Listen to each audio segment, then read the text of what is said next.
สายคนผ่านอ่อนที่ต่างเฮ็ดหือน้องนางอ่อนหน่อย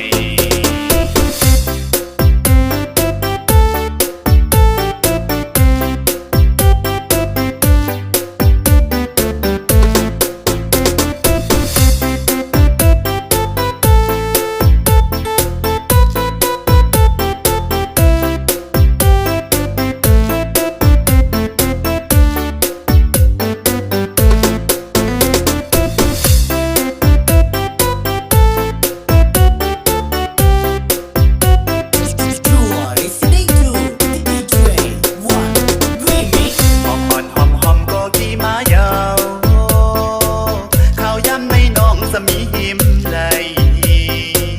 โดยดังไหลอำพันดีเสือใจกอบน้องอ่อนยาวในมากหูใจบีไม่หมดยาว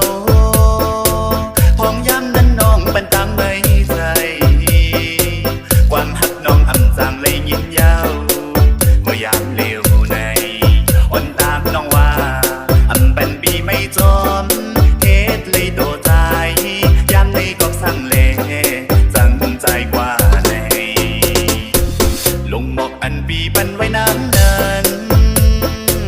โอ้นางสำว่ามีกาคัน